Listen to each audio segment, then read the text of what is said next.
ಅದ್ಮಾರ್ ಮಟ್ಟಿನ ಸ್ಕೂಲಲ್ಲಿ ಓದ್ದವ್ ನಾನು. ಸುಮ್ಮನೆ ನಾವು ಸ್ವಲ್ಪ ಮಾತಾಡ್ತಾ ಹೇಳ್ಬಿಟ್ಟು BJP ಅವರು ನನಗೆ ಕಾನ್ವೆಂಟ್ ದಲಿತ ಅಂತಾರೆ ಸರ್, ಅವ್ರಿಗೆ ಗೊತ್ತಿಲ್ಲ. Tejasvi Surya is actually a convent fellow. ನಾನು ಮಠದಲ್ಲಿ ಓದ್ದವನು. ನಾವು ರಾಜಕಾರಣಿಗಳಿರ್ಬೋದು, ಧರ್ಮಗುರುಗಳಿರ್ಬೋದು, ಭಾಳ ಜವಾಬ್ದಾರಿಯಿಂದ ಮಾತನಾಡಬೇಕು. ಒಂದು 4 ಜನ ನಮ್ಮ ಮಾತು ಕೇಳ್ತಾ ಇದ್ದಾರೆ ಅಂದ ತಕ್ಷಣವೇ ನಾವು ನಮ್ಮ ಮನಸ್ಸಿಗೆ ಬಂದಂಗೆ ನಾವು ಮಾತಾಡೋದಲ್ಲ. ಧರ್ಮಗುರುಗಳು, ಕೆಲವು ರಾಜಕಾರಣಿಗಳು, ಈ ನಮ್ಮ ಗ್ರಂಥಗಳೇನಿದೆ ಅವ್ರದ್ದಾದಂಥ ಒಂದು ಇಂಟರ್ಪ್ರಿಟೇಷನ್ ತರ್ತಾ ಇದ್ದಾರೆ. ಯಾಕಂದ್ರೆ ನಮಗಂತೂ ಓದಕ್ಕೆ ಟೈಮ್ ಇಲ್ಲ. ರಾಮಾಯಣ ವಾಲ್ಮೀಕಿ ರಾಮಾಯಣನೇ ಬೇರೆ, ಇವಾಗ ಆಗ್ತಾ ಇರೋ ರಾಮಾಯಣನೇ ಬೇರೆ.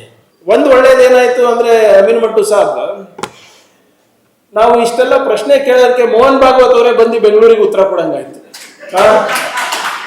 ಅವ್ರೇನ್ ಹೇಳ್ತಾರೆ, ಬುದ್ಧ ಅವರು ಹೇಳಿದ್ದನ್ನ ನಾವು ಪಾಲನೆ ಮಾಡಿದ್ರೆ ಬಸವಣ್ಣ ಅವರ ಅಗತ್ಯ ಇರಲಿಲ್ಲ. ಬಸವಣ್ಣನವರ ಅವರ ವಚನಗಳನ್ನ ಅನುಷ್ಠಾನಕ್ಕೆ ತಂದಿದ್ರೆ ನಮ್ಗೆ ಬಾಬಾ ಸಾಹೇಬ್ ಅಂಬೇಡ್ಕರ್ ಅವರ ಸಂವಿಧಾನನೇ ಬೇಕಾಗಿರಲಿಲ್ಲ. ಅಥವಾ ಸಂವಿಧಾನವನ್ನ ನಾವು ಅಕ್ಷರಶಃ ಅನುಷ್ಠಾನಕ್ಕೆ ತಂದಿದ್ರೆ ಇವೆಲ್ಲ ಗೊಂದಲನೇ ಆಗ್ತಾ ಇದೆ. ಇಡೀ ದೇಶದಲ್ಲಿ, ಇಡೀ ವಿಶ್ವದಲ್ಲಿ ಆರ್ಟಿಫಿಷಿಯಲ್ ಇಂಟೆಲಿಜೆನ್ಸ್ ಬಗ್ಗೆ ಮಾತನಾಡ್ತಾ ಇದ್ದೇವೆ. ನಾವು ಔರಂಗಜೇಬಿನ ಸಮಾಧಿ ಬಗ್ಗೆ ಮಾತನಾಡ್ತಾ ಇದ್ದೇವೆ. 200 ವರ್ಷದಿಂದ ನಾಗ್ಪುರ್ನಲ್ಲಿದೆ ಅಂತೆ, ಅದು ಕಿತ್ತು ಬಿಸಾಕ್ಬೇಕಂತೆ. RSS ಇಲ್ಲ ಅಂದ್ರೆ BJP is going to be worse than JDS. ನನಗೆ ಅರ್ಥನೇ ಆಗಲ್ಲ. ಮೊನ್ನೆ ನಿಮ್ಮ RSS ಮುಖ್ಯಸ್ಥರು ಹೇಳ್ತಾರೆ, ನೀವು ದೇಶ ಉಳಿಸ್ಲಿಕ್ಕೆ, ಧರ್ಮ ಉಳಿಸ್ಲಿಕ್ಕೆ ನೀವು 3 ಗಂಡು ಮಕ್ಕಳು ಹುಟ್ಟಿಸ್ಬೇಕು ಅಂತ. ಅವ್ರು ಮಾತ್ರ ಬ್ರಹ್ಮಚಾರಿ ಇರ್ತಾರೆ. ಅವ್ರಿಗೆ ಗೊತ್ತಾಗಲ್ಲ ನಮ್ಗೇನು ರಿಜಿಸ್ಟ್ರೇಷನ್ ಅವಕಾಶ ಇಲ್ಲ ಅಂತ ಹೇಳ್ತಾರೆ. ನಾನು ಮಾತು ಕೊಡ್ತಾ ಇದ್ದೀನಿ ನೋಡಿ, ಇವತ್ತಿಲ್ಲ ನಾಳೆ ರಿಜಿಸ್ಟರ್ ಆಗೇ ಬೇಕು. ಆಗ್ತಾರೆ, ನಾನು ಮಾಡಿಸ್ತೀನಿ. The home minister of the country who suppose to keep the law and order of the country intact, ಅವ್ರು ಹಿಂಗೆ ಪಾರ್ಲಿಮೆಂಟ್ನಲ್ಲಿ ಹೇಳ್ತಾರೆ ಅಂದ್ರೆ ಅದು ಅಹಂಕಾರ ಅಲ್ವಾ? ಅದಕ್ಕೆ ನಾನು ಹೇಳಿದೆ, ನಮ್ಗೆ ಹಿಂಗೆ ಮಾಧ್ಯಮ ಸ್ನೇಹಿತರು ಹಿಂಗೆ ಕೇಳಿದ್ರು, ಏನು ಸರ್ ಅವ್ರು ಹಂಗೆ ಹೇಳ್ತಾ ಇದ್ದಾರೆ ಅಂತ. ಅದಕ್ಕೆ ನಾವು ಹೇಳಿದೆ, ಅಂಬೇಡ್ಕರ್ ದೇವರ ಹೆಸರು ಹೇಳಿದ್ರೆ ನಂಗೆ ಸ್ವರ್ಗ ಸಿಗ್ತದೋ ಗೊತ್ತಿಲ್ಲ ಅಪ್ಪ, ಆದ್ರೆ ಅಂಬೇಡ್ಕರ್ ಅವರ ಹೆಸರು ಹೇಳಿದ್ರೆ ಈ ಜನ್ಮದಲ್ಲಿ ನನಗೆ ಒಂದು ಸ್ವಾಭಿಮಾನದ ಬದುಕನ್ನ ಸಿಗ್ತದೆ. ಎಲ್ಲರಿಗೂ ನಮಸ್ಕಾರ. ಕರಾವಳಿಯ ರಕ್ತ ಕಣ್ಣೀರು ಈ ಒಂದು ಪುಸ್ತಕದ ಬಿಡುಗಡೆಯ ಸಂಭ್ರಮದ ಸಮಾರಂಭಕ್ಕೆ ಆಗಮಿಸಿದಂಥ ಆತ್ಮೀಯರಾದಂಥ ಶ್ರೀ ದಿನೇಶ್ ಅಮೀನ್ ಮಟ್ಟೂರವರೇ, ಶ್ರೀ ಕಿಶೋರ್ ಕುಮಾರ್ ಅವರೇ, ಶ್ರೀ ಮುನೀರ್ ಕಾಟಿಪಳ್ಳಿಯವರೇ, ಮತ್ತು ಅಕ್ಷತಾ ಹುಂಚದ ಕಟ್ಟಿಯವರೇ, ಹಾಗೂ ಈ ಸಮಾರಂಭದ ಕೇಂದ್ರ ಬಿಂದು ಆದಂಥ ಆತ್ಮೀಯರು, ಸ್ನೇಹಿತರಾದಂಥ ಇರ್ಷಾದ್ ಉಪ್ಪಿನಂಗಡಿಯವರೇ, ಹಾಗೂ ಇಲ್ಲಿ ಸೇರಿದಂಥ ಎಲ್ಲ ನಮ್ಮ ಆತ್ಮೀಯರೇ ಹಾಗೂ ಮಾಧ್ಯಮದ ಸ್ನೇಹಿತರೆ. ಬಹುಶಃ ಈ ಪುಸ್ತಕದ ಬಗ್ಗೆ ಆಳವಾಗಿ ಓದಿದ್ರೆ ಇನ್ನು ನಮ್ಗೆ ಹೆಚ್ಚು ಗೊತ್ತಾಗ್ತದೆ. ಯಾಕಂದರೆ ಇರ್ಷಾದ್ ಅವರು ಮೊನ್ನೆ ಸದನ ನಡಿಬೇಕಾದ್ರೆ ಬನ್ನಿ ಪ್ರಿಯಾಂಕ್ ಅವರೇ, ತಾವು ಇಂಥದ್ದೊಂದು ಪುಸ್ತಕ ಬರೆದಿದ್ದೀನಿ, ಲೇಖನೆ ಬರೆದಿದ್ದೀನಿ, ತಾವು ಬರಬೇಕು ಇದರ ಉದ್ಘಾಟನೆಗೆ. ನಾನು ಕರಾವಳಿನಲ್ಲಿ ಇದೆ ಅಂದ್ಕೊಂಡೆ, ಮಂಗಳೂರಿನಲ್ಲಿ ಇದೆ ಅಂದ್ಕೊಂಡೆ. ಆ್ಯಕ್ಚುಲಿ ಮೊನ್ನೆ ನನಗೆ ಗೊತ್ತಾಯಿತು ಬೆಂಗಳೂರಿನಲ್ಲಿದೆ ಅಂತ. ಮೊನ್ನೆ ತನಕ ಇದು ಮಂಗಳೂರಿಗೆ ಟಿಕೆಟ್ ಮಾಡಿಸಿದ್ದೆ. ಇವರು ಕೇಳಿದಾಗ ಇಲ್ಲ, ಇಲ್ಲಿ ನೀವು ಗಾಂಧಿ ಭವನದಲ್ಲಿದೆ ಅಂತ ನಾನು ಕೇಳಿಸ್ಕೊಂಡಿಲ್ಲ. ಅದೇ 3-4 ಸರಿ ತಾವು ಬಂದಾಗೆಲ್ಲ ತಾವು ಹೇಳಿದ್ರಿ ಬಿಡುಗಡೆ ಇದೆ, ಬರಬೇಕು. ಅದಕ್ಕೆ ನಾನು ದಿನೇಶ್ ಅವ್ರಿಗೆ ಕೇಳಿದೆ, ಸರ್ ಅಲ್ಲಿಗೆ ಬಂದು ನಾವು ಮಾತಾಡೋದು ಸೂಕ್ತನಾ ಅಂತ. ಮೊನ್ನೆ ವಿನಯ್ ತಮ್ಮ ಹತ್ರ ಮಾತಾಡಿದಾಗ ನಾನು ಹೇಳಿದೆ, ಟಿಕೆಟ್ ಬುಕ್ ಮಾಡಪ್ಪ, ಬೆಳಗ್ಗೆ ಹೋಗಿ ಮಧ್ಯಾಹ್ನ ಬರ್ಬೋದು, ಸಾಯಂಕಾಲ ನನಗೆ ಬೇರೆ ಕೆಲಸ ಇದೆ ಅಂತ. ಇಲ್ಲ ಸರ್ ಬೆಂಗಳೂರಿನಲ್ಲಿ ಇದೆ. ಆದರೆ ಇವತ್ತು ನನಗೆ ಸಂತೋಷ ಏನಪ್ಪ ಅಂದರೆ, ಇಂಥ ಪುಸ್ತಕಗಳನ್ನು, ಇಂಥ ಲೇಖನಗಳನ್ನು ಬರೆಯುವ ಧೈರ್ಯನೂ ಇದೆ, ಮತ್ತು ಇದನ್ನು ಪ್ರಿಂಟ್ ಮಾಡೋದು ಧೈರ್ಯ ಕೂಡ ಇದೆ. ಮತ್ತು ಇಲ್ಲೆಲ್ಲ ನಾವೆಲ್ಲ ಸೇರಿ ಓಪನ್ ಆಗಿ ಬಹಿರಂಗವಾಗಿ ಇದ್ರ ಬಗ್ಗೆ ಚರ್ಚೆ ಮಾಡೋ ಧೈರ್ಯನೂ ಇನ್ನೂ ನಮ್ಮ ಸಮಾಜದಲ್ಲಿದೆ, ಅದು ಸಂತೋಷ ಇದೆ. ಆಮೇಲೆ ಇರ್ಷಾದ್ ಅವರು ನನಗೆ ಕಳೆದ 8 ವರ್ಷದಿಂದ ಪರಿಚಯ. ನನಗೆ ಅವರು ನೀವು ಲೇಖಕರಂತ ನನಗೆ ಗೊತ್ತಾಗಿದ್ದು ಇತ್ತೀಚೆಗೆ. ಅಂದರೆ ನಾನು ಪತ್ರಕರ್ತರಾಗೆ ನಾವು ನೋಡ್ತಾ ಇದ್ದೇವೆ ತಮಗೆ. ಇದು ಯಾಕೆ ನನಗೆ ಇಲ್ಲಿ ಬರಬೇಕು ಅನಿಸ್ತು ಅಂದರೆ, ಒಂದು ಅಫ್ಕೋರ್ಸ್ ದ ಟಾಪಿಕ್, ಇನ್ನೂ ಒಂದು ಏನಂದರೆ, ನಾನು ಒಂದು ಕಾರ್ಯಕ್ರಮವನ್ನು ನನ್ನ ಇಲಾಖೆಯಲ್ಲಿ ಮಾಡ್ತಾ ಇದ್ದೀನಿ, ಲೋಕಲ್ ಎಕನಾಮಿಕ್ ಆಕ್ಸಿಲರೇಷನ್ ಪ್ರೋಗ್ರಾಮ್ ಅಂತ, ITBTನಲ್ಲಿ ಹಿಂದಿನ ಬಜೆಟ್ನಲ್ಲಿ ಅನೌನ್ಸ್ ಮಾಡಿದೆ. ಅದರ ಉದ್ದೇಶ ಏನಪ್ಪ ಅಂದರೆ, Bengaluru contributes close to around 40% of the state's GDP. 40% GDP state ಬೆಂಗಳೂರಿಂದ ಬರುತ್ತೆ. ದ ನೆಕ್ಸ್ಟ್ ಕ್ಲೋಸೆಸ್ಟ್ ಡಿಸ್ಟ್ರಿಕ್ಟ್ ಯಾವ್ದು ಬರುತ್ತೆ ಅಂದರೆ ನಿಮ್ಮ ದಕ್ಷಿಣ ಕನ್ನಡ, 5.4%. ವ್ಯತ್ಯಾಸ ನೋಡಿ, 40%ಅಲ್ಲಿ 5.4%. ಆಗ ನಾನು ನಮ್ಮ ಎಕನಾಮಿಕ್ ಸರ್ವೆ ರಿಪೋರ್ಟು ಅವೆಲ್ಲ ಕೂಡ ನಾನು ಸ್ವಲ್ಪ ಅಧ್ಯಯನ ಮಾಡಬೇಕಾದಾಗ ನಂಗೆ ನೋವೇನಾಯಿತು ಅಂದರೆ, ಕರಾವಳಿ ಪ್ರದೇಶ probably has immense economic and social potential. ಆದರೆ ಈ ಕೋಮಗಲಭೆಗಳಲ್ಲಿ, ಈ ರಿಲಿಜಿಯಸ್ ನರೇಟಿವ್ನಲ್ಲಿ ನಮ್ಮ ಭಾಗದ ಆರ್ಥಿಕವಾಗಿ ನಾವು ಏನು ಸಾಧಿಸ್ಬೋದು ಅದಕ್ಕೆ ಹಿನ್ನಡೆ ಆಗ್ತಾ ಇದೆ. The economic potential of the entire region is last out. ಇದು ಯಾಕೆ ಹೇಳ್ತಾ ಇದ್ದೀವಿ ಅಂದರೆ, ಇದು ಇದರಿಂದಾನೆ, ಇದೇನು ನಾವು ರಕ್ತ ಕಣ್ಣೀರು ನಾವು ನೋಡ್ತಾ ಇದ್ದೀವಲ್ಲ, ಅದರಿಂದಾನೇ ಜನ ಬಂಡವಾಳ ಹಾಕಲಿಕ್ಕೆ ಹಿಂದೆ ಮುಂದೆ ನೋಡ್ತಾರೆ.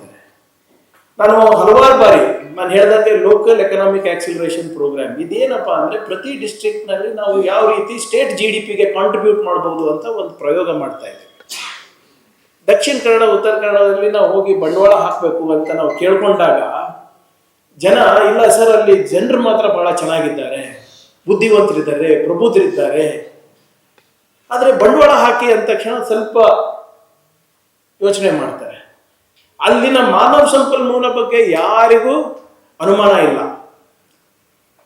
ನಾನು ಯಾವಾಗ IT ಕಂಪನಿಗೆ ಹೇಳ್ತೀನಿ, ಸರ್ ನೀವು ಅಲ್ಲಿ ಇನ್ವೆಸ್ಟ್ ಮಾಡಿ ಅಥವಾ ತಾವು ಅಲ್ಲಿ ಹೋಗಬೇಕು ಅಂತ ಹೇಳಿದಾಗ, all that is fine Priya, I am ready to invest, but tomorrow when my employee or employees wear jeans and go to a lounge, wear jeans and go to any of the restaurants, will you assure me their security? ಅಂದರೆ ಯಾವ ಬಟ್ಟೆಗೆ ಜನ ಯೋಚನೆ ಮಾಡ್ತಾ ಇದ್ದಾರೆ ನೋಡಿ. ನಮಗೆ ಬೇಕಾಗಿರೋದೇನು? ಆರ್ಥಿಕ ಹಾಗೂ ಸಾಮಾಜಿಕ ಸಮಾನತೆ. ಆ ನಿಟ್ಟಿನಲ್ಲಿ ನಾವು ಕೆಲಸ ಮಾಡಬೇಕು ಅಂದರೆ ಆ ವಾತಾವರಣ ಕೂಡ ಇರಬೇಕು ಅಲ್ಲ.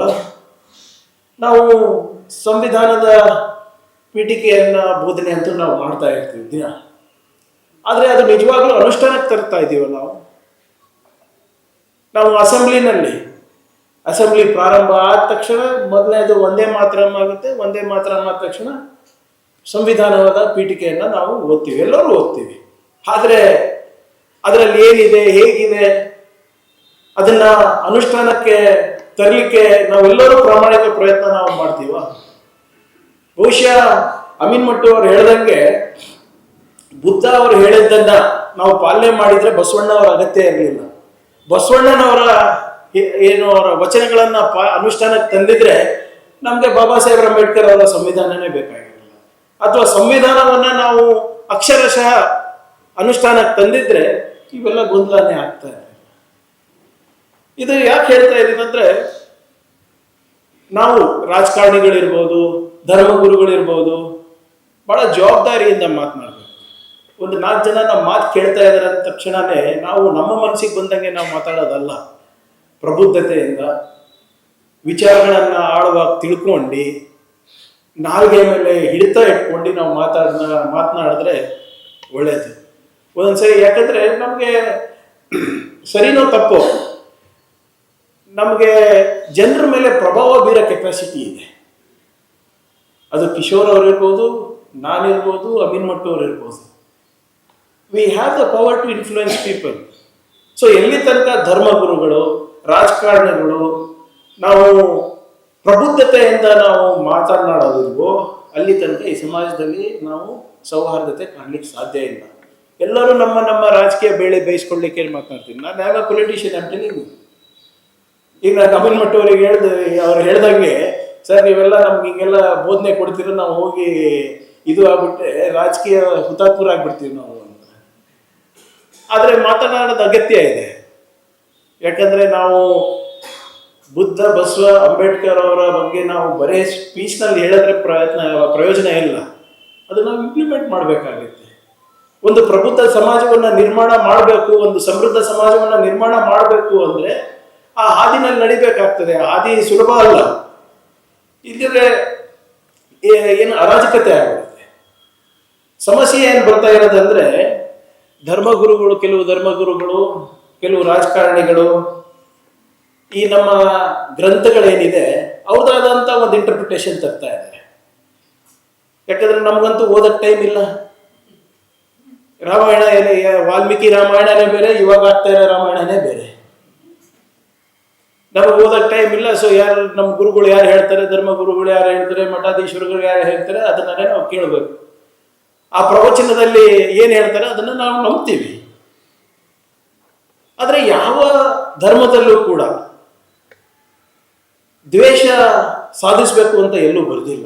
ನನ್ನ ತಿಳುವಳಿಕೆ ಬಗ್ಗೆ ನನಗೆ ತಿಳಿದಷ್ಟು ಯಾವ ಗ್ರಂಥದಲ್ಲೂ ಇಲ್ಲ, ಯಾವ ಧರ್ಮದಲ್ಲೂ ಇಲ್ಲ.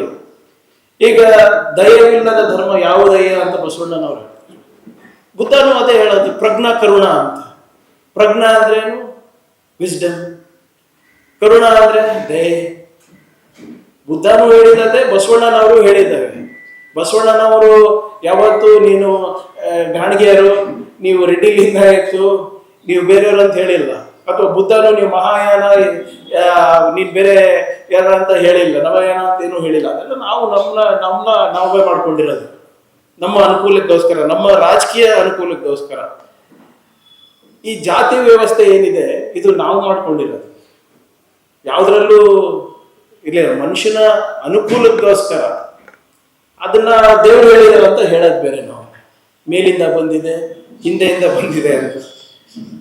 ಆದ್ರಿಂದ ಈ ಧರ್ಮದ ನಶೆ ಏನು ಕೊಡ್ತಾ ಇದಾರಲ್ಲ ರಾಜಕಾರಣಿಗಳು ಮತ್ತೆ ಕೆಲವು ಧರ್ಮಗುರುಗಳು, ಇದು ನಿಲ್ಬೇಕು. ಅದು ನಾವು ನಿಲ್ಲಿಸ್ಬೇಕು ಅಂದ್ರೆ ನಾವು ಜಾಗೃತರಾಗಬೇಕು, ನಾವು ಪ್ರಬುದ್ಧರಾಗಬೇಕು.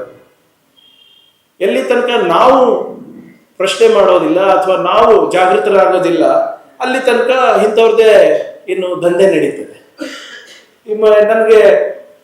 ನಾನು ನಿಮ್ಮ ಅದಮಾರ್ ಮಠ ಇದೆ ಅಲ್ಲ, ನಿಮ್ಮ ಭಾಗದಲ್ಲಿ ಉಡುಪಿ ಅದಮಾರ್ ಮಟ್ಟಿನ ಸ್ಕೂಲಲ್ಲಿ ಓದ್ದವ್ ನಾನು. ಸುಮ್ಮನೆ ನಾವು ಸ್ವಲ್ಪ ಮಾತಾಡ್ತಾ ಹೇಳ್ಬಿಟ್ಟು BJP ಅವರು ನನಗೆ ಕಾನ್ವೆಂಟ್ ದಲಿತ ಅಂತಾರೆ. ಸರ್ ಅವ್ರಿಗೆ ಗೊತ್ತಿಲ್ಲ, Tejasvi Surya is actually a convent fellow. ನಾನು ಮಠದಲ್ಲಿ ಓದ್ದವನು. ನಾವು ಗಣೇಶ ಹಬ್ಬ ಮಾಡಿದಾಗ ನಮ್ಮ ಹಿಂದೂ ಸ್ನೇಹಿತರು, ಮುಸ್ಲಿಂ ಸ್ನೇಹಿತರು ಎಲ್ಲರೂ ಕೂಡ ಅಲ್ಲೇ ಪ್ರಸಾದ ಮಾಡ್ತಾ ಇದ್ವಿ, ಅಲ್ಲೇ ಹಂಚ್ತಾ ಇದ್ವಿ. ಅವಾಗ ನಮ್ಗೇನು ಇರಲಿಲ್ಲ. Unfortunately that is not the situation ನಾವು. ಈಗ ನೋಡಿ, ಈಗ ರಂಜಾನ್ ಇರ್ಬೋದು ಅಥವಾ ಗಣೇಶ ಹಬ್ಬ ಇರ್ಬೋದು, ರಾಮನವಮಿ ಇರ್ಬೋದು, ಎಷ್ಟು ಟೈಟ್ ಸೆಕ್ಯೂರಿಟಿನಲ್ಲಿ ಸೆಲೆಬ್ರೇಷನ್ಸ್ ಆಗ್ತದೆ. ಮುಂಚೆ ಈಗ ಇರ್ತಾ ತಾವೇ ಹೇಳಿ 20 ವರ್ಷದ ಹಿಂದೆ, 30 ವರ್ಷದ ಹಿಂದೆ ರಾಮನವಮಿ ಮಾಡ್ಬೇಕಂದ್ರೆ ಎಲ್ಲರೂ ಪಾರ್ಟಿಸಿಪೇಟ್ ಮಾಡ್ತಾ ಇದ್ರಪ್ಪ. ನಮ್ಮ ಕಲಬುರಗಿನಲ್ಲಿ ಆ ರಾಮನವಮಿ ಪ್ರೊಸೆಷನ್ ಯಾವಾಗಲೂ ಕೂಡ ದರ್ಗದ ಮುಂದೆನೆ ಹೋಗ್ತಿತ್ತು. ಯಾವಾಗಲೂ ದರ್ಗಾದವರು ಅವರಿಗೆ ಏನು ಪಾನ್ಕ ಅಥವಾ ಏನಾದರೂ ಕೊಡ್ತಾ ಇದ್ರು. ಇತ್ತೀಚೆಗೆ ದರ್ಗಾಗಳನ್ನ ನೀವು ಕವರ್ ಮಾಡಬೇಕಾಗಿದೆ. ಅದೇ ರೂಟಲ್ಲಿ ಹೋಗ್ಬೇಕು ಅಂತಾರೆ ಎಲ್ಲರೂ. ಆ ರೂಟು ಬೇರೆ ದರ್ಗಾದ ಮುಂದೆ ಇರಲಿಲ್ಲ ಅಂದ್ರೂ ಕೂಡ ಆ ದರ್ಗಾದ ಮುಂದೆನೆ ಹೋಗ್ಬೇಕು ಅಂತ ಪ್ರಚೋದನಕಾರಿ DJ ಹಾಕ್ತಾರೆ. ಆಮೇಲೆ ಇದು ನೀವು ಹೇಳಿದಂಗೆ ಸರ್ ದಿನೇಶ್ ಸರ್, ಬರೇ ಒಂದೇ ಧರ್ಮಕ್ಕೆ ಸೀಮಿತ ಇಲ್ಲ. ರಂಜಾನ್ ಟೈಮ್ನಲ್ಲೂ ಇವರು ಹಂಗೆ ಮಾಡೋದು. ದೇವಸ್ಥಾನದ ರೂಟ್ ಇರಲಿಲ್ಲ ಅಂದ್ರೆ ದೇವಸ್ಥಾನದ ಮುಂದೆ ಹೋಗೋದು, DJ ಇದು ಮಾಡಿಸೋದು. ಏನೇನೋ ಏನೋ ಲಾಠಿಗಳು ತೋರಿಸೋದು, ತಲವಾರುಗಳು ತೋರಿಸೋದು, ಇದೆಲ್ಲ ಮುಂಚೆ ಇರ್ತಾ ಇರಲಿಲ್ಲ, ಇತ್ತೀಚೆಗೆ ಪ್ರಾರಂಭ ಆಗಿದೆ. ಹೇಗೆ ಆಯ್ತು, ಯಾಕೆ ಆಯ್ತು ಅಂತ ನಾವು ಆತ್ಮವಿಮರ್ಶನೆ ಮಾಡ್ಕೋಬೇಕಾಗಿದೆ ಇವತ್ತು. ಯಾಕಂದ್ರೆ ಡಾಕ್ಟರ್ ಬಾಬಾ ಸಾಹೇಬ್ ಅಂಬೇಡ್ಕರ್ ಅವರು ಬಹಳ ಸ್ಪಷ್ಟವಾಗಿ ಹೇಳ್ತಾರೆ, religion is for man and not man for religion. ಅಂದ್ರೆ ಧರ್ಮವು ಮನುಷ್ಯನಿಗಾಗಿ ಇದೆ ಹೊರತು ಮನುಷ್ಯ ಧರ್ಮಕ್ಕಾಗಿ ಇಲ್ಲ. ಆದ್ರೆ ನಾವು ಏನ್ ಮಾಡ್ತಾ ಇದ್ವಿ, ಉಲ್ಟಾ ಮಾಡ್ತಾ ಇದ್ದೀವಿ. ಇದು ಯಾಕಂದ್ರೆ ನೋಡಿ, ನಾವು ಪ್ರಬುದ್ಧರಾಗಿಲ್ಲ ಅಂದ್ರೆ ನಮ್ಮ ಸಮಾಜದಲ್ಲಿ ಸಮೃದ್ಧಿ ಕಾಣ್ಲಿಕ್ಕೆ ಸಾಧ್ಯ ಆಗಿಲ್ಲ. ನನಗೆ ಆಶ್ಚರ್ಯ ಆಗುತ್ತೆ, ನಾವು ಹೆಡ್ಲೈನ್ಗಳು ನೋಡ್ತಾ ಇದ್ದಾಗ ಇಡೀ ದೇಶದಲ್ಲಿ, ಇಡೀ ವಿಶ್ವದಲ್ಲಿ ಆರ್ಟಿಫಿಷಿಯಲ್ ಇಂಟೆಲಿಜೆನ್ಸ್ ಬಗ್ಗೆ ಮಾತನಾಡ್ತಾ ಇದ್ದೇವೆ. ನಾವು ಔರಂಗಜೇಬಿನ ಸಮಾಧಿ ಬಗ್ಗೆ ಮಾತನಾಡ್ತಾ ಇದ್ದೇವೆ. 200 ವರ್ಷದಿಂದ ನಾಗ್ಪುರ್ನಲ್ಲಿದೆ ಅಂತೆ, ಅದು ಕಿತ್ತು ಬಿಸಾಕ್ಬೇಕಂತೆ. ಮಾಡಿದವನು ಮಾಡಿ ಹೋದ, ಸತ್ತು ಹೋದ, ಸಮಾಧಿ ಇದೆ, 200-300 ವರ್ಷದಿಂದ ನಡೀತಾನೇ ಇದೆ. ಈಗ ಜ್ಞಾನೋದಯ ಆಯ್ತು, ಅವ್ರಿಗೆ ತೆಗಿಬೇಕು ಅಂತ 30 ಜನ ನಾಗ್ಪುರ್ನಲ್ಲಿ ಯಾರೋ ಒಬ್ರು ಸೋಷಿಯಲ್ ಮೀಡಿಯಾದಲ್ಲಿ ರೀಲ್ ಮಾಡ್ತಾರೆ, ಅದಕ್ಕೆ ಇವರು ಎಲ್ಲರೂ ಒಂದಾಗ್ತಾರೆ, ಫೇಸ್ಬುಕ್ನಲ್ಲಿ ಹಾಕ್ತಾರೆ, ಮತ್ತೆ ಅದಕ್ಕೆ ಒಂದಾಗ್ತಾರೆ, ಮತ್ತೆ ಹೋಗಿ ಅದು ಆನ್ಲೈನ್ ಇರೋ ಜಗಳ ಆಫ್ಲೈನಿಗೆ ತರ್ತಾರೆ. ಇದು ನಡೀತಾ ಇದೆ ನಮ್ಮ ದೇಶದಲ್ಲಿ. ಯಾರೋ ಒಬ್ರು ಕಮೆಂಟ್ ಮಾಡಿದ್ರೆ ಇಡೀ ಸಮಾಜ ಸೇರ್ಬಿಡೋದು. ಹೆಂಗಾಗ್ತದೆ ನನಗೆ, ನಾನು ಒಂದು ಇದು ಕಮ್ಯುನಿಟಿ ಟಾಯ್ಲೆಟ್ಸ್ ಅಂತ ಮಹಿಳೆಯರಿಗೆ ನಾನು ಕಟ್ಟಿಸ್ತಾ ಇದ್ದೀನಿ ನಮ್ಮ ಇದರಲ್ಲಿ, ನಮ್ಮ ಕಲ್ಯಾಣ ಕರ್ನಾಟಕ ಭಾಗದಲ್ಲಿ. ಸಾಮೂಹಿಕ ಶೌಚಾಲಯ ಒಂದು 30 ಲಕ್ಷಕ್ಕೆ ಒಂದು ಯೂನಿಟ್, ಒಂದು 10 ಯೂನಿಟ್ಸ್ ಬರುತ್ತೆ ಅದರಲ್ಲಿ. ನಮ್ಮ ಇದರಲ್ಲಿ ಹೆಂಗಾಗಿದೆ ಅಂದರೆ, ನಮ್ಮ ಜನ ಬಂದು ಕೇಳ್ತಾರೆ, ಸರ್ ಅದು ಸಾಮೂಹಿಕ ಶೌಚಾಲಯಕ್ಕೆ ಮಹಿಳೆಯರಿಗೆ ಮಾಡ್ತಾ ಇದ್ದೀರಾ, ಅದು ಬೇಡ ಸರ್, ಅದು ಒಂದು ನಮ್ಮ ಕಮ್ಯುನಿಟಿ ಹಾಲ್ ಮಾಡಿಕೊಡಿ ಅಂತ. ನಮ್ಮ ಮನೆ ಹೆಣ್ಮಕ್ಳು ಬಯಲಿಗೆ ಹೋಗ್ತಾ ಇದ್ದಾರೆ, ಅದ್ರ ಬಗ್ಗೆ ಕಾಳಜಿ ಇಲ್ಲ ಜನರಿಗೆ, ಅವರ ಸಮಾಜ ಬಗ್ಗೆ ಕಾಳಜಿ ಇದೆ. ಈಗ ಯಾರೋ ರಾತ್ರಿ ಫೋನ್ ಮಾಡಿಬಿಟ್ಟು ಕುಡಿದ್ಬಿಟ್ಟು ಒಬ್ರಿಗೆ ಬೈತಾರೆ, ಬೈದ ತಕ್ಷಣ ಇಡೀ ಸಮಾಜ ಒಂದಾಗ್ತದೆ. ಸಮಾಜದ ಗೌರವ ಪ್ರಶ್ನೆ ಇದೆ ಅಪ್ಪ, ಎಲ್ಲರೂ ಅವನು ಯಾರೋ ಬೇರೆ ಸಮಾಜದವ್ರು ನಮ್ಮ ಸಮಾಜದವ್ರಿಗೆ ಬೈದ ಅಂದ್ಬಿಟ್ಟು ರಾತ್ರಿ ಎಲ್ಲ ಸೇರ್ಕೊಂಡು ಒಂದು ಅರ್ಧ ಗಂಟೆನಲ್ಲಿ ಪೊಲೀಸ್ ಸ್ಟೇಷನ್ ಮುಂದೆ ಸೇರ್ಬಿಡ್ತಾರೆ, ಒಂದು 200-300 ಜನ. ಯಾಕೆ? ಸಮಾಜಕ್ಕೆ ಅವಮಾನ ಆಗಿದೆ, ಧರ್ಮಕ್ಕೆ ಅವಮಾನ ಆಗಿದೆ ಅಂತ. ನಮ್ಮ ಮಹಿಳೆಯರು ಬಯಲಿಗೆ ಹೋದಾಗ ಅವಮಾನ ಆಗಲ್ವಾ ಸಮಾಜಕ್ಕೆ? ಅವಾಗ ನಮ್ಮ ಮನೆ ಗೌರವ ಇಲ್ವಾ? ನಮ್ಮ ಧರ್ಮದ ಗೌರವ ಇಲ್ವಾ? ಎಲ್ಲಿಂದ ಎಲ್ಲಿಗೆ ಹೋಗ್ತಾ ಇದ್ದೀವಿ ನಾವು? It is so unfortunate that ನಾವು ಇದನ್ನ ಆಕ್ಸೆಪ್ಟ್ ಮಾಡ್ಕೊಂಡಿದ್ದೀವಿ. ಅದು ಪೊಲಿಟಿಕಲ್ ಇರ್ಬೋದು, ಸೋಷಿಯಲ್ ಇರ್ಬೋದು, ವಾಟ್ ಎವರ್ ರೀಸನ್ಸ್. ಮೊನ್ನೆ ಸದನದಲ್ಲಿ ಯಾರು ನಮ್ಮ BJP ಅವರು ಕೇಳ್ತಾ ಇದ್ರು, ಯಾವುದೋ ಒಂದು ಮಹದೇವಪ್ಪ ಸಾಹೇಬ್ರದ್ದು ಪ್ರಶ್ನೆ ಇತ್ತು. ಮಹದೇವಪ್ಪ ಸಾಹೇಬ್ರು ಇರಲಿಲ್ಲ, ಅದಕ್ಕೆ ಅವ್ರ ಪರವಾಗಿ ನಾನು ಉತ್ತರ ಕೊಡ್ತಾ ಇದ್ದೆ, ಸಮಾಜ ಕಲ್ಯಾಣ ಸಚಿವರು. ಅವರು ಕಮ್ಯುನಿಟಿ ಹಾಲ್ಗಳು ಯಾಕೆ ಆಗಿಲ್ಲ ಅಂತ ಕೇಳಿದ್ರು. ಸೊ ಅನುದಾನದ ಕೊರತೆ ಇದೆ, ಅದಕ್ಕೆ ನಾವು ಮಾಡ್ತಾ ಇಲ್ಲ ಅಂತ ಎಲ್ಲರೂ ಬೈಕ್ ಸ್ಟಾರ್ಟ್ ಮಾಡಿದ್ರು ನಮ್ಮ ಸರ್ಕಾರಕ್ಕೆ, ನೀವು ಕಮ್ಯುನಿಟಿ ಹಾಲ್ಸ್ ಮಾಡ್ತಾ ಇಲ್ಲ ಅಂತ. ನಾನು ಎದ್ದು ನಿಂತು ಹೇಳಿದೆ, ಸರ್ ಒಂದು ಕೆಲಸ ಮಾಡೋಣ, ನಾನು ಸರ್ಕಾರದ ಪರವಾಗಿ I will give you an assurance that we will build no more community halls. ಆ ಎಲ್ಲ ದುಡ್ಡು ನಾವು ನಮ್ಮ ಯಾವುದೋ ಕ್ರೈಸಿಗೆ ಹಾಕೋಣ, ನಾವು ಹಾಸ್ಟೆಲ್ಗಳಿಗೆ ಹಾಕೋಣ, ಎಜುಕೇಷನಿಗೆ ಹಾಕೋಣ ಸರ್. ಹಿಂದುಳಿದ ವರ್ಗದವರಿಗೆ, ಪರಿಷ್ಠ ಜಾತಿ ಪರಿಷ್ಠ ಪಂಗಡದವರಿಗೆ, ಅವರಿಗೆ ಒಂದು ಶಿಕ್ಷಣಕ್ಕೆ ಎಲ್ಲ ಕಮ್ಯುನಿಟಿ ಹಾಲ್ ದುಡ್ಡನ್ನ ನಾವು ಶಿಕ್ಷಣಕ್ಕೆ ಖರ್ಚು ಮಾಡ್ತೀವಿ, ನೀವು ಒಪ್ತೀರಾ ಅಂತ ಕೇಳಿದ್ರು. As a government I told I am ready to give assurance. ಒಬ್ರು ಎದ್ದಿಲ್ಲ ಸರ್, ಒಬ್ರು ಹೌದು ನೀವು ಹೇಳ್ತಾ ಇರೋದು ಕರೆಕ್ಟು, ಇದೆಲ್ಲ ಬಿಡಿ. ಯಾಕಂದ್ರೆ ನಾಳೆ ಎಲೆಕ್ಷನ್ ಗೆಲ್ಬೇಕಲ್ಲ ಎಲ್ಲರೂ, ನಾನು ಕೂಡ ಗೆಲ್ಬೇಕು, ಅವರು ಕೂಡ ಗೆಲ್ಬೇಕು. ಇದನ್ನ ಒಂದು we have become addicted to religion, we have become addicted to caste. ಈ ಫಾಲ್ಸ್ ಏನು ಪ್ರೆಸ್ಟೀಜ್ ಅನ್ನ ನಾವು ಕ್ರಿಯೇಟ್ ಮಾಡ್ಕೊಂಡಿದ್ದೀವಿ ನಮ್ಮಲ್ಲೇ.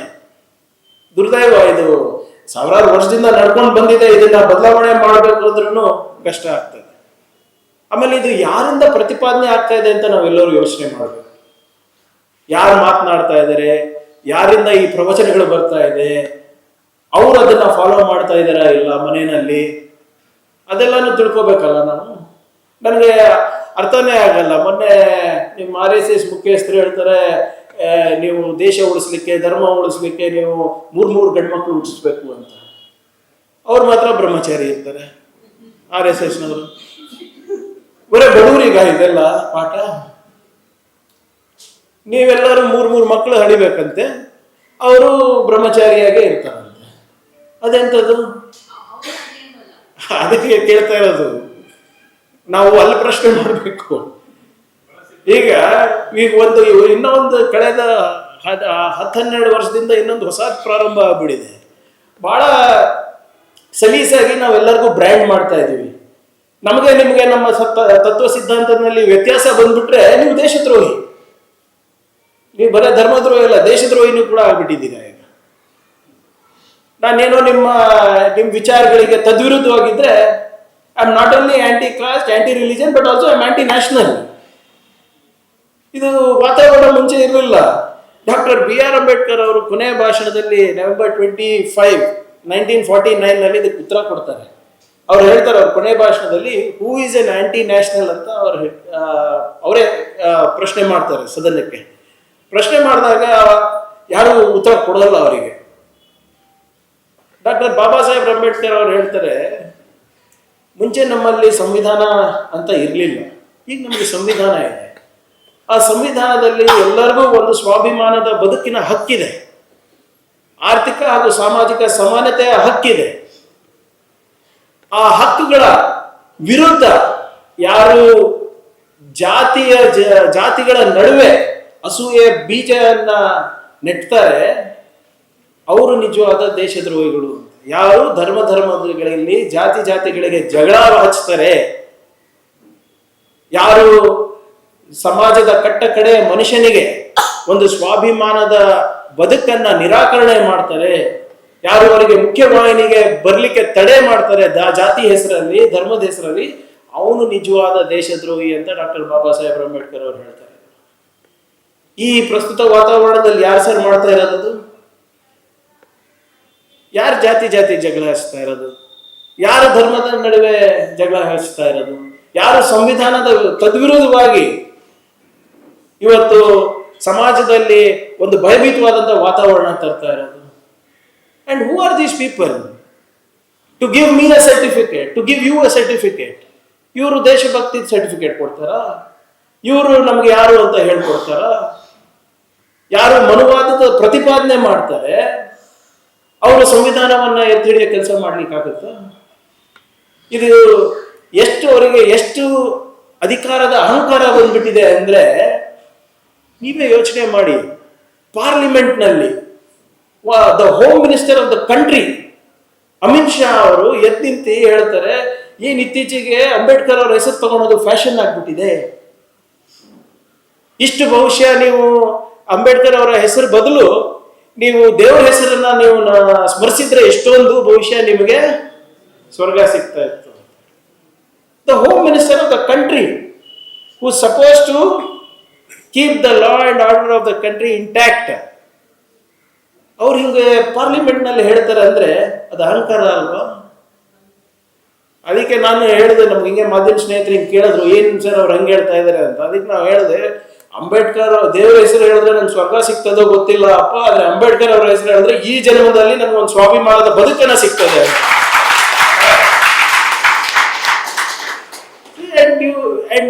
ನಮ್ಗೆ ಅಷ್ಟೇ ನಾವು ಪ್ರಶ್ನೆ ಮಾಡೋದು ನಿಲ್ಸ್ಬಿಟ್ಟಿದ್ದೀವಿ.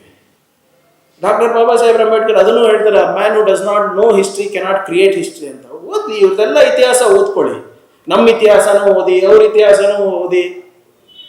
ಯಾವ ಸಂಘಟನೆ, RSS ಅಂತ ಸಂಘಟನೆ 52 ವರ್ಷ ನಮ್ಮ ದೇಶದ ಬಾವುಟ ಅವರು ಕಚೇರಿನಲ್ಲಿ ಹಾರಿಸಿಲ್ಲ, ಅವರು ನಮಗೆ ದೇಶಭಕ್ತಿ ಇದು ಹೇಳ್ತಾರ, ಪಾಠ ಹೇಳ್ತಾರ? 52 years they did not hoist the Indian national flag. ಆಮೇಲೆ ಅದೇನೇನೋ ಹೊಸದಾಗಿ ವಿನೂತನವಾಗಿ ಏನೇನೋ ಮಾಡ್ತಾನೆ ಇರ್ತಾರೆ. ಈ ನನಗೆ ಆಶ್ಚರ್ಯ ಏನಾಯ್ತು, ಅಫ್ಕೋರ್ಸ್ ನನಗೂ ಸ್ವಲ್ಪ ಇತ್ತೀಚೆಗೆ ಜ್ಞಾನೋದಯ ಆಯ್ತು. ಈ RSS ಅವರು ಮಾರ್ಚ್ ಪಾಸ್ಟ್ ಮಾಡ್ತಾರೆ, ಮುಂಚೆನೂ ಮಾಡ್ತಾ ಇದ್ರು, ಆದ್ರೆ ಯಾರು ಗಮನಿಸಿರ್ಲಿಲ್ಲ. ಮೊನ್ನೆ ಚಿತ್ತಾಪುರ್ನಲ್ಲಿ ಏನಾಯ್ತು ಅಂದ್ರೆ, RSS ಅವರು ಪಥಸಂಚಲನಕ್ಕೆ ಒಂದು ಅರ್ಜಿ ಕೊಟ್ಟಿದ್ರು ಸರ್. ಏನಂತ ಕೊಟ್ಟಿದ್ರು ಅಂದರೆ, ನಾವು ಹಿಂಗೆ ಈ ತಾರೀಕಿಗೆ ನಾವು ಪಥಸಂಚಲನ ಮಾಡ್ತಾ ಇದ್ದೀವಿ, ಇದು ನಿಮ್ಮ ಮಾಹಿತಿಗಾಗಿ ಅಂತ. ಇಲ್ಲೆಲ್ಲರೂ ಕೂತಿದ್ದಾರೆ, ಮಾವಳಿ ಅಣ್ಣವರು ಬಂದಿದ್ದಾರೆ ಇಲ್ಲಿ ಹಿಂದೆ. ಏನು ಸರ್ ನೀವು DSSನವರು ನೀವು ಮಾಹಿತಿಗಾಗಿ ಅಂತ ಪೊಲೀಸ್ ಸ್ಟೇಷನಿಗೆ ಕೊಟ್ಟರೆ ನಿಮ್ಗೆ ಪರ್ಮಿಷನ್ ಕೊಡ್ತಾರಾ ಸರ್? ಇಂಥ ಡೇಟಿಗೆ ಏನು ಕೇಳ್ತಾರೆ, ಮಾಹಿತಿ ಅಲ್ಲಪ್ಪ ನೀವು ಪರ್ಮಿಷನ್ ಕೇಳಿ ಅಂತ. ನಾನು ಹೇಳಿದೆ, ನಾವು ಒಂದು ಸರ್ಕಾರ ನಡೆಸ್ತಾ ಇದ್ದೀವಿ, ಕಾನೂನು ಅಂತ ಇದೆ, ಸಂವಿಧಾನ ಅಂತ ಇದೆ, ಮಾಹಿತಿಗಾಗಿ ಅಲ್ಲ, ಫಸ್ಟು ಅವರು ನಮ್ಮ ಹತ್ರ ಪರ್ಮಿಷನ್ ತಗೊಳ್ಳಿ. ಪರ್ಮಿಷನ್ ತಗೊಂಡ್ಮೇಲೆ ಇಫ್ ಇಟ್ ಈಸ್ ಪಾಸಿಬಲ್ ಆ ಡೇಟಿಗೆ ಅವಕಾಶ ಇದ್ರೆ ಕೊಡಿ, ಅವಕಾಶ ಇರಲಿಲ್ಲ ಅಂದ್ರೆ ಕೊಡಬೇಡಿ ಅಂತ. ಆವತ್ತೇ ಒಂದು 2-3 ಜಾತ್ರೆನೂ ಕೂಡ ಇತ್ತು ನಮ್ಮ ಊರುಗಳಲ್ಲಿ. ಸೊ ಅವತ್ತು ಬಂದೋಬಸ್ತ್ ಮಾಡ್ಲಿಕ್ಕೆ ಕಷ್ಟ ಆಗ್ತಾ ಇತ್ತು. ಸೊ ಅದಕ್ಕೆ ನಾವು ಪರ್ಮಿಷನ್ ಕೇಳಿ ಅಂದ ತಕ್ಷಣ ನಾವು ಯಾಕೆ ಪರ್ಮಿಷನ್ ಕೇಳಬೇಕು ಅಂತ ಹೇಳಿ ನಿಮ್ಗೆ ಗೊತ್ತಿರ್ಬೋದಲ್ಲ. ದಿನ 1-2 ತಿಂಗಳು ಇದೇ ನಡೀತು ಅಂದ್ರೆ are they above the constitution? Permission ಕೇಳಕ್ಕೇನ್ರಪ್ಪ ನಿಮ್ಗೆ? ಇವತ್ತು ಮಂಗಳವಾರನೇ ಆಗ್ಬೇಕಂತೇನಿದೆ, ಗುರುವಾರ ಮಾಡಿ. ನಾವು ಮಾಡೋದಿಲ್ವಾ? ಇಲ್ಲಿ ಬೆಂಗಳೂರಿನಲ್ಲಿ ಆಕ್ಚುಲಿ ಎಲ್ಲೂ ಮಾಡೋದೇ ಇಲ್ಲ ಪಥಸಂಚಲನ. ಸೊ ಹೈಕೋರ್ಟ್ ಆರ್ಡರ್ ಇದೆ, ಅದನ್ನೂ ಮೀರಿ ಮಾಡ್ತಾರೆ ಅಂದ್ರೆ, ಕಾನೂನನ್ನ ಮೀರ್ ಮಾಡ್ತಾರೆ, ಕೋರ್ಟ್ಗಳನ್ನ ಮೀರ್ ಮಾಡ್ತಾರೆ, ಸಂವಿಧಾನ ಮೀರ್ ಮಾಡ್ತಾರೆ ಅಂದ್ರೆ ನಾವು ಯಾಕೆ ಅಲೋ ಮಾಡಬೇಕು ಅಂತ ನಂದು. ಸೊ ಅದಕ್ಕೆ ಅವರು ಕೋರ್ಟಿಗೆ ಹೋದ್ರು, ನಾನು ಕೋರ್ಟಿಗೆ ಹೋದೆ.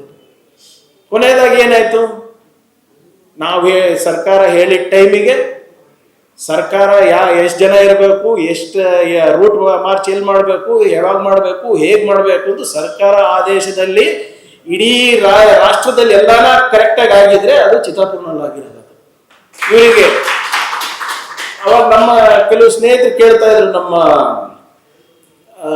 ಕೆಲವು ಕೊಲೀಗ್ಸ್, ಸರ್ ಇದೆಲ್ಲ ಸುಮ್ಮನೆ ಯಾಕೆ ಮೈ ಮೇಲೆ ಹೇಳ್ಕೊಂತೀರಾ ಅಂತ. ನೀವು ಹೇಳಿದ್ರೆ ಸರ್ ನಾವೇ ಹಿಡ್ಕೊಂಡು ಹೋಗ್ತಾ ಇದ್ದೀವಿ. ಮೈ ಮೇಲೆ ಹೇಳ್ಕೊಳೋದು ಪ್ರಶ್ನೆ ಅಲ್ಲ, ಸರಿನೋ ತಪ್ಪು ಅದೇ ಪ್ರಶ್ನೆ. Constitutional or unconstitutional, that's all I am asking. ನಾನು ಇವಾಗ ಸ್ವಲ್ಪ ಆಳವಾಗಿ ಓದ್ತಾ ಇದ್ದೀನಿ. ಅವರಿಗೆ ಫಂಡಿಂಗ್ ಹೆಂಗೆ ಬರುತ್ತೆ ಅಂತ ನಾನು ಕೇಳಿದ್ರೆ ಅವ್ರ ಹತ್ರ ಉತ್ತರನೇ ಇಲ್ಲ. ಒಂದು ಒಳ್ಳೇದೇನಾಯ್ತು ಅಂದ್ರೆ, ಅಮೀನ್ ಮಟ್ಟು ಸಾಬ್, ನಾವು ಇಷ್ಟೆಲ್ಲ ಪ್ರಶ್ನೆ ಕೇಳೋದಕ್ಕೆ ಮೋಹನ್ ಭಾಗವತ್ ಅವರೇ ಬಂದು ಬೆಂಗಳೂರಿಗೆ ಉತ್ತರ ಕೊಡಂಗಾಯ್ತು. ಅವರೇನು ಹೇಳ್ತಾರೆ, ನಾವು ರಿಜಿಸ್ಟ್ರೇಷನ್ ಮಾಡ್ಕೊಳ್ಳೋ ಅವಶ್ಯಕತೆ ಇಲ್ಲ ಅಂತ, because there are body of individuals ಅಂತ ಹೇಳ್ತಾರೆ. ಬ್ಯಾಂಗ್ಳೂರ್ ಕ್ಲಬ್ ಗೊತ್ತಲ್ಲ ನಿಮಗೆ? Bangalore club also is a body of individuals. Bangalore Club also is a body of individuals. They come under the tax regime. They come under the Constitution of India. ಇವರು ಇಲ್ಲ ನಾವು ಏನು ಕಟ್ಟೋದು ಬೇಡ ಅಂತ. ನಾನು ಅವರು ಮೋಹನ್ ಭಾಗವತ್ ಅವ್ರು ಹೇಳಿದ್ರು, ಪ್ರಿಯಾಗೆ ಅಂದರೆ ನನ್ನ ಹೆಸರು ಹೇಳಿಲ್ಲ, ಅವ್ರಿಗೆ ಗೊತ್ತಾಗಲ್ಲ, ನಮ್ಗೇನು ರಿಜಿಸ್ಟ್ರೇಷನ್ ಅವಕಾಶ ಇಲ್ಲ ಅಂತ ಹೇಳ್ತಾರೆ. ನಾನು ಮಾತು ಕೊಡ್ತಾ ಇದ್ದೀನಿ ನೋಡಿ, ಇವತ್ತಿಲ್ಲ ನಾಳೆ ರಿಜಿಸ್ಟರ್ ಆಗೇ ಬೇಕು, ಆಗ್ತಾರೆ, ನಾನು ಮಾಡಿಸ್ತೀನಿ. ಎಲ್ಲಿ ತನಕ ನಮ್ಮ ಹತ್ರ ಕಾನೂನಿದೆ, ಎಲ್ಲಿ ತನಕ ನಮ್ಮ ಹತ್ರ ಸಂವಿಧಾನ ಇದೆ, ನಾವು ಅದನ್ನ ಮಾಡಿಸ್ತೀವಿ. ನಾನು ಹೇಳ್ತಾ ಇದ್ದಾಗ ನಮ್ಮ ಕೊಲೀಗ್ಸ್ ಕೇಳಿದ್ರು, ಯಾಕಪ್ಪ ಮೈ ಮೇಲೆ ಹಿಡ್ಕೊಂತ ಇದೆಯಾ ಅಂತ. ನಾನು ಹೇಳಿದೆ, ನೋಡಿ ಸರ್, ಪ್ರಶ್ನೆ ಇರೋದು ಅವ್ರದ್ದಲ್ಲ. ನಾವು 100 ವರ್ಷ ಬಿಟ್ಟಿದ್ದೀವಿ ಅಂತ ಇನ್ನ 100 ವರ್ಷ ಬಿಡಬೇಕಾ? ಸಂವಿಧಾನ ಬಂದು 75 ವರ್ಷ ಆಗಿದೆ, ಜಾರಿ ತರೋಣ ಎಲ್ಲಾನು ಒಂದೊಂದಾಗಿ. All you need is you have to have political will and you have to be legally correct. ಇವೆರಡೇ ಇರಬೇಕು. ಇವೆರಡೇ ಇದ್ರೆ ಇಂಥ ಕೋಮುವಾದಿ ಸಂಘಟನೆಗಳು ಇರ್ಬೋದು, ಯಾವುದೇ ಇರ್ಬೋದು, ಅದು RSS ಇರ್ಬೋದು, HDPI ಇರ್ಬೋದು, ಬೇರೆ ಯಾವ್ದಾನ ಇರ್ಬೋದು, ನಾವು ಬಗ್ಸ್ಲಿಕ್ಕೆ ಸಾಧ್ಯ ಆಗುತ್ತೆ. All you have to do is you have to be constitutionally correct and you have to be legally correct and more importantly ನಿಮಗೆ ರಾಜಕೀಯ ಇಚ್ಛಾಶಕ್ತಿ ಇರಬೇಕು. ರಾಜಕೀಯ ಇಚ್ಛಾಶಕ್ತಿ ಇದ್ರೆ ನಾವು ಇದು ಮಾಡ್ಬೋದು. ಈಗ ಇವರೆಲ್ಲ ಇಷ್ಟೆಲ್ಲ ಹೇಳ್ತಾ ಇದ್ರಲ್ಲ, ಅವ್ರು ಅವತ್ತು ಬಂದು ಹೇಳಿದ್ರು, ನಮ್ಗೆ ನಾವು ಯಾರ ಹತ್ರನೂ ಡೊನೇಷನ್ ತಗೊಳಲ್ಲ, ಬರೀ ಗುರುದಕ್ಷಿಣ ತಗೋತೀವಿ. ನನಗೆ ಆಶ್ಚರ್ಯ ಆಯ್ತು. ಆಯ್ತಪ್ಪ, ಗುರುದಕ್ಷಿಣ ಅಂದ್ರೆ ಏನು ಅಂತ ನಾನು ಸ್ವಲ್ಪ ನೋಡಿದೆ. ಅವ್ರದೆಲ್ಲ ಹಿಂದೆ ಗೋವಾಲ್ಕರ್ ಅವ್ರದ್ದು, ನಿಮ್ಮ ವೀರ್ ಸಾವರ್ಕರ್, ಇವ್ರದೆಲ್ಲ ಪುಸ್ತಕಗಳನ್ನು ಓದ್ತಾ ಇದ್ದೀನಿ. ಅವಾಗ ಏನೋ ಗುರು ಅಂದರೆ ಯಾರು ಅಂದರೆ ಅವರ ಧ್ವಜದ ಹೆಸರು ಮೇಲೆ ಇವ್ರು ದುಡ್ಡು ತಗೋತಾ ಇದ್ದಾರೆ. ಅಂದರೆ ನಾಳೆ ನಾನು ನೀಲಿ ಧ್ವಜ ಹಾಕ್ಬಿಟ್ಟು ಅದು ನನ್ನ ಗುರು ಅಂದ್ಬಿಟ್ಟು ನಾನು ದುಡ್ಡು ತಗೊಳಕ್ ಬಿಡ್ತದ ಸರ್ಕಾರ? How is that possible? ಇವ್ರದ್ದು ಒಂದು ನೆಟ್ವರ್ಕ್ ಮಾಡಿಬಿಟ್ಟಿದ್ದಾರೆ. ನೀವು ಎಲ್ಲ ಓದಿದಿರೋ ಇಲ್ಲ ಗೊತ್ತಿಲ್ಲ, ಮೊನ್ನೆ ಒಂದು ಪ್ರತಿಷ್ಠಿತವಾದಂಥ ಪತ್ರಿಕೆಯಲ್ಲಿ ಬಂದಿತ್ತು, ಮೋರ್ ದೆನ್ 2500 ಆರ್ಗನೈಸೇಷನ್ಸ್ದು ನೆಟ್ವರ್ಕ್ ಇದೆ ಇವ್ರದ್ದು. ಅಮೇರಿಕಾ ಇರ್ಬೋದು, ಇಂಗ್ಲೆಂಡ್ ಇರ್ಬೋದು, ಅಲ್ಲೆಲ್ಲಿಂದ ದುಡ್ಡು ತಗೊಂಡು ನಾನು ಹೇಳ್ತಾ ಇದ್ದೀನಿ, these people are into money laundering. ಇವ್ರಿಗೆ ಎಲ್ಲಿಂದ ಬರ್ತಾ ಇದೆ ಸರ್ ಇಷ್ಟು ದುಡ್ಡು? ಹೇಗೆ ಬರ್ತಾ ಇದೆ? ಇವರು ನಾವೆಲ್ಲರೂ ಒಳ್ಳೆ ನಾಗರಿಕರಾಗಬೇಕಂತೆ, ನಾವು ಇನ್ಕಮ್ ಟ್ಯಾಕ್ಸ್ ಕಟ್ಟಬೇಕು, ನೀವು ಇನ್ಕಮ್ ಟ್ಯಾಕ್ಸ್ ಕಟ್ಟಬೇಕು, ಅವರು ಫ್ರೀ ಫಾಲ್ ಅಲ್ಲ. ಅದೆಂಗೆ ಸಾಧ್ಯ ಇರ್ತದೆ? ಇದೆಲ್ಲ ನಾವು ಪ್ರಶ್ನೆ ಮಾಡಿಲ್ಲ ಅಂದರೆ ಕಷ್ಟ ಆಗುತ್ತೆ. ಆಮೇಲೆ ಯಾರು ನೀವು ವಿಶೇಷವಾಗಿ ನಮ್ಮ ಈ ರಾಜಕೀಯ ವಲಯದಲ್ಲಿ ಯಾರು ಹಿಂಗೆ ಬಂದು ಪ್ರಚೋದನೆ ಕೊಡ್ತಾರೆ, ಯಾರು ಹಿಂಗೆ ಮಾತನಾಡ್ತಾರಲ್ಲ, ಅವ್ರಿಗೆ ಫಸ್ಟ್ ಪ್ರಶ್ನೆ ಮಾಡಬೇಕಾಗ್ತದೆ ನಾವು. ಸಿ, ಭಾಳ ಸಾರಿ if I am political. BJP, ನಾನು I am politician sir, but ಪಾಪ ಈ ಪುಸ್ತಕ ಬಿಡುಗಡೆಯಲ್ಲಿ ಮಾತಾಡ್ಬೋದೋ ಇಲ್ಲ ಸೂಕ್ತ ಅಲ್ಲ, ಗೊತ್ತಿಲ್ಲ ನನಗೆ.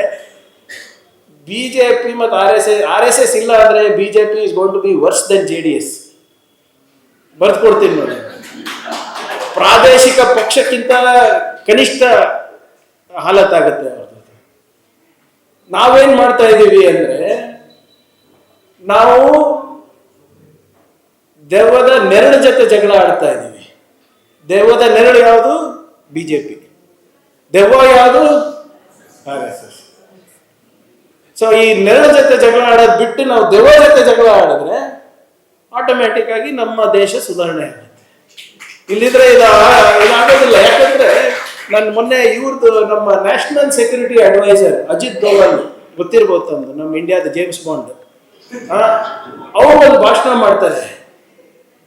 ನಮ್ಮ ಯುವಕರಲ್ಲಿ ಬಿಸಿ ರಕ್ತ ಇದೆ, ನೀವೆಲ್ಲ ನಮಗೆ ಇತಿಹಾಸದಲ್ಲಿ ಆದಂತ ಅನ್ಯಾಯಗಳನ್ನ ನೀವು ಅದ್ರದ್ದು ರಿವೆಂಜ್ ತಗೋಬೇಕು ಅಂತ ಹೇಳ್ತಾರೆ, ನೀವು ದ್ವೇಷ ಸಾಧಿಸಬೇಕು ಅಂತ. ಅವ್ರ ಮಕ್ಕಳು ಒಬ್ಬ ಅಮೆರಿಕನ್ ಸಿಟಿಸನ್, ಇನ್ನೊಬ್ಬ UK ನಲ್ಲಿ ಬಿಸ್ನೆಸ್ ಮಾಡ್ತಾರೆ. ಯಾರ್ಯಾರು ಇವತ್ತು ಕೇಸರಿ ಶಾಲ್ ಹಾಕೊಂಡು ನಮ್ಮ ಬಿಜೆಪಿ ನಾಯಕರು ಎಲ್ಲರೂ ಮಾತನಾಡ್ತಾರಲ್ಲ, ಟೇಬಲ್ ಕುಟ್ಟಿ ತಟ್ಟಿ ಧರ್ಮದ ಬಗ್ಗೆ, ಅವ್ರ ಮಕ್ಕಳು ಎಷ್ಟು ಜನ ಗೌಮೂತ್ರ ಕುಡಿತಾರೆ ಬೆಳಿಗ್ಗೆ ಎದ್ದು? ಅವ್ರು ಯಾರು ಗೌಶಾಲೆಗೆ ಹೋಗ್ತಾರೆ? ಅವ್ರು ಯಾರು ಧರ್ಮದ ರಕ್ಷಣೆಗೆ ಶಾಲ್ ಹಾಕೊಂಡು ತ್ರಿಶೂಲ್ ಇಟ್ಕೊಂಡು ಕತ್ತಿ ಇಟ್ಕೊಂಡು ಬೀದಿಗಿಳಿತಾರೆ? ಎಲ್ಲರೂ ಕೂಡ ಒಳ್ಳೊಳ್ಳೆ ಫಾರಿನ್ ಅಲ್ಲಿ ಓದ್ತಾ ಇದ್ದಾರೆ, ಒಳ್ಳೆ ಬಿಸ್ನೆಸ್ ಮಾಡ್ತಾ ಇದ್ದಾರೆ, ನವೋದ್ಯಮಗಳ ಪ್ರಾರಂಭ ಮಾಡಿದ್ದಾರೆ, ಇಂಡಸ್ಟ್ರಿಯಲಿಸ್ಟ್ ಆಗಿದ್ದಾರೆ. ಧರ್ಮ ರಕ್ಷಣೆ, ಗೋ ರಕ್ಷಣೆ ಎಲ್ಲಾನು ಕೂಡ ಯಾರಿಗೆ ಬಿಟ್ಟಿರೋದು? ಬಡವ್ರ ಮಕ್ಕಳಿಗೆ. ನೀವು ನೋಡಿ, ನಿಮ್ಮ ಇದರಲ್ಲಿ ಈ ಕರಾವಳಿ ರಕ್ತ ಕಣ್ಣೀರಿನಲ್ಲಿ ನೀವು ಕಣ್ಣ ಎಸ್ದ್ರೆ ಯಾವ್ಯಾವ ಸಮಾಜದ ಜನರು ಇದ್ದಾರೆ ಅಂತ ಗೊತ್ತಾಗ್ತದೆ. ಯಾವ ಲೀಡರ್ ಮಕ್ಕಳು ಇದ್ರಲ್ಲಿ ಇಲ್ಲ. ಎಲ್ಲರೂ ಕೂಡ ಯಾವ್ದಾವ್ದೋ ದೊಡ್ಡ ದೊಡ್ಡ ಬ್ರ್ಯಾಂಡ್ ಬೆಲ್ಟ್ ಹಾಕೊಂಡು ಓಡಾಡ್ತಾರೆ, 2 ಲಕ್ಷದ ಶೂಸು, ಅದ್ಯಾವುದೋ LV ಅಂತೆ. ನೀವು ನಾನು ಹೇಳ್ತಾ ಇದ್ದೀನಿ ಅಂತ ನಂಬಕ್ ಹೋಗ್ಬೇಡಿ, ಎಲ್ಲರದು ಲಿಸ್ಟ್ ತಗೊಳ್ಳಿ ನೀವು. ಖರ್ಗೆ ಅವರ ಮಕ್ಕಳು ಏನ್ ಮಾಡ್ತಾ ಇದ್ದಾರೆ, ಯಡಿಯೂರಪ್ಪ ಅವ್ರ ಮಕ್ಕಳು ಏನ್ ಮಾಡ್ತಾ ಇದ್ದಾರೆ, ಅಶೋಕ್ ಅವ್ರ ಮಗ ಏನ್ ಮಾಡ್ತಾ ಇದ್ದಾರೆ, ಪ್ರಿಯಾಂಕ್ ಖರ್ಗೆ ಮಗ ಏನ್ ಮಾಡ್ತಾ ಇದ್ದಾರೆ, ಎಲ್ಲರದು ತಗೊಳ್ಳಿ ಲಿಸ್ಟ್. ಆಮೇಲೆ ನಮ್ಮ ನುಡಿ ಮತ್ತೆ ನಮ್ಮ ನಡೆಯನ್ನ ಕಂಪೇರ್ ಮಾಡಿ, ಅಷ್ಟೇ ಕೇಳ್ತಾ ಇರೋದು. ನಾನು ಬಹಳ ಕ್ಲಿಯರ್ ಆಗಿದ್ದೀನಿ. ನನ್ನ ಮಕ್ಕಳಿಗೆ ನಾನೇನು ಬಯಸ್ತೀನೋ ಅದೇ ನಾನು ನಿಮ್ಮ ಮಕ್ಕಳಿಗೂ ಬಯಸೋದು. ನಮ್ಮ ಮಗ ಫಾರಿನಿಗೆ ಹೋಗಿ ಓದ್ತಾನ, ನಿಮ್ಮ ಮಗನೂ ಫಾರಿನಿಗೆ ಹೋಗ್ಬೇಕು. ನಮ್ಮ ಮಗಗೆ IAS ಮಾಡ್ಬೇಕಾದ್ರೆ ನಿಮ್ಮ ಮಕ್ಕಳು IAS ಆಗ್ಬೇಕು. ಆದ್ರೆ ಅಲ್ಲಿ ಹಾಗಲ್ಲ. ಬೇರೆಯವ್ರ ಮಕ್ಕಳು ಬೀದಿನಲ್ಲಿ ಇರಬೇಕು ಧರ್ಮ ರಕ್ಷಣೆಗೆ, ಗೋರಕ್ಷಣೆಗೆ. ಇವ್ರ ಮಕ್ಕಳು ಎಲ್ಲ ವಿದೇಶದಲ್ಲೆಲ್ಲ ಹೋಗಿ ಪ್ರವಾಸ ಮಾಡ್ಕೊಂಡು ಬರಬೇಕು.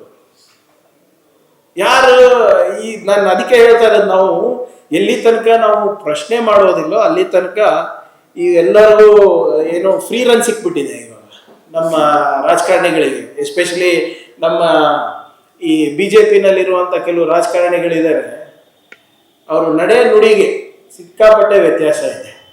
ನಮ್ಮದ್ರಲ್ಲಿ ಹಾಗಿಲ್ಲ. ನಾವು ಮನೆಯಲ್ಲಿ ಹೇಗಿರ್ತೀವಿ ಹೊರಗಡೆನೂ ಹಾಗೆ, ಇಲ್ಲಿ ಹೇಗಿರ್ತೀವಿ ಸದನದಲ್ಲೂ ಹಾಗೆ. ಅದಕ್ಕೆ ಸ್ವಲ್ಪ ಜನ ನಮ್ಗೆ ಅಷ್ಟು ಪ್ರೀತಿ ಮಾಡೋದಿಲ್ಲ ನಾವು, ಯಾಕಂದ್ರೆ ಇದ್ದಂಗೆ ಹೇಳ್ಬಿಡ್ತೀವಿ. ನಮ್ಮ ಚಿತ್ತಾಪುರ್ನಲ್ಲೂ ಜನ ಹಂಗೆ ಕೇಳ್ತಾರೆ, ಸರ್ ಸ್ವಲ್ಪ ಸಾಫ್ಟ್ ಆಗಿರಿ ನೋಡಪ್ಪ, ಈ ಉಡ್ಗುಣ ಸುಟ್ಟರು ಹೋಗಲ್ಲ. ಈಗ ಹೆಂಗೋ ಮಾಡಿ ನಮ್ಮ ಜನ, ನನ್ನ ಪುಣ್ಯ ಏನಪ್ಪ ಅಂದ್ರೆ ನಮ್ಮ ಜನ ನನಗೆ ಅಡ್ಜಸ್ಟ್ ಆಗ್ಬಿಟ್ಟಿದ್ದಾರೆ. ಚಿತ್ತಾಪುರ ಜನ ಇರ್ಬೋದು, ಕಲಬುರಗಿ ಜನ ಇರ್ಬೋದು. ಯಾಕಂದ್ರೆ ನಾವು ಹಿಂದೊಂದು ಮುಂದೊಂದು ಮಾಡೋದಿಲ್ಲ. ನಾವು ಏನಿದ್ರು ಕೂಡ ಸಮಾಜದ ಏಳಿಗೆಗಾಗಿ ದುಡಿಯೋದು. ಸಮಾಜದ ಕಟ್ಟ ಕಡೆಯ ಮನುಷ್ಯನಿಗೂ ಕೂಡ ಸಮಾನವಾದಂಥ ಅವಕಾಶ ಸಿಗ್ಬೇಕಂತ ಅಷ್ಟೇ ನಮ್ಮ ಇಂಟೆನ್ಷನ್. ಹೌದು, ಸ್ವಲ್ಪ some people think that I am extreme, some people think I am radical. Unfortunately ಅದು ಇವಾಗ ಚೇಂಜ್ ಆಗೋದು ಸ್ವಲ್ಪ ಕಷ್ಟ ಅನ್ಸುತ್ತೆ ಸರ್. ಈಗ ಚೇಂಜ್ ಆಗೋದು ಬೇಡ. ನಾನು ಹೇಳ್ತಾ ಇರುವ ಹಿಂಗೆ ನೀವು ಸ್ಫೂರ್ತಿ ತುಂಬ್ತಾ ಇರಿ, ನಾವು ಹೋಗ್ಬಿಟ್ಟು ನಾವು ಹಾಕ್ತೀವಿ. ಅದರಿಂದ ನಾನು ಹೆಚ್ಚೇನು ಮಾತಾಡ್ಲಿಕ್ಕೆ ಹೋಗೋದಿಲ್ಲ ಬಂಧುಗಳೇ. ಆದರೆ ಒಂದು ಮಾತ್ರ ನಾನು ಹೇಳಲಿಕ್ಕೆ ನಾನು ಬಯಸ್ತಾ ಇದ್ದೇನೆ. ಈ ಪುಸ್ತಕದಲ್ಲಿ ಯಾವ ಕುಟುಂಬಗಳ ಬಗ್ಗೆ ಬರೆದಿದ್ದಾರೆ, ನಿಜವಾಗ್ಲೂ ನಾವು ಏನು ಹೇಳೋಕ್ಕಾಗೋದಿಲ್ಲ. ನಾವು ಏನು ನಮ್ಮ ಮಾತುಗಳು ಅವರ ಕಣ್ಣೀರನ್ನು ಒರೆಸ್ಲಿಕ್ಕೂ ಆಗೋದಿಲ್ಲ ಅನ್ಸುತ್ತೆ. ಸೊ ಇಂಥ